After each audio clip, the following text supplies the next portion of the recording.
നമ്മളിപ്പോൾ breakfast skip ചെയ്യരുത്. Okay, രാത്രിയിലെ ടീ ഇൻ്റർമീഡിയൻറ്റ് ഫാസ്റ്റിംഗ് ഒക്കെ കഴിഞ്ഞ് ബ്രേക്ക്ഫാസ്റ്റ് കഴിക്കാൻ പോവാം കേട്ടോ. ഡ്യൂട്ടിയിലാണ്, അതാണ് സ്റ്റെപ്പ്. ഇൻ്റർമീഡിയൻറ്റ് ഫാസ്റ്റിങ്ങിൻ്റെ ഇടയിൽ ഒരു ചായ കുടിച്ചു പോയി, അതുകൊണ്ട് അതിൻ്റെ ഒരു പേരങ്ങ് മാറ്റി, ടീ ഇൻ്റർമീഡിയൻറ്റ് ഫാസ്റ്റിംഗ്. കഴിഞ്ഞ ദിവസം ഒരു പേഷ്യൻ്റ് വന്നപ്പം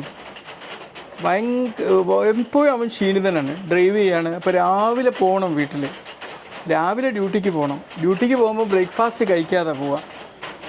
അപ്പോൾ അവൻ്റെ പല പ്രശ്നങ്ങൾക്കൊരു കാരണം അവൻ ബ്രേക്ക്ഫാസ്റ്റ് സ്കിപ്പ് ചെയ്യുന്നതാണെന്ന് എനിക്ക് മനസ്സിലാക്കാൻ പറ്റിയത്. 11:30 ബ്രേക്ക്ഫാസ്റ്റ് കഴിക്കുക. ബ്രേക്ക്ഫാസ്റ്റ് ഇപ്പോൾ എന്താ കഴിക്കേണ്ടത് സിസ്റ്ററെ?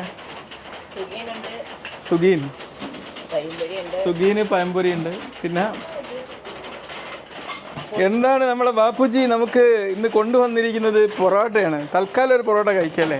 ഇന്നലെ രാത്രി ഇൻ്റർമീഡിയൻറ്റ് ഫാസ്റ്റിങ്ങിൽ ഒരൊറ്റ പൊറോട്ട കഴിക്കുകയാണ്. അതിൻ്റെ കൂടെ പ്രോട്ടീൻ അടങ്ങിയിട്ടുള്ള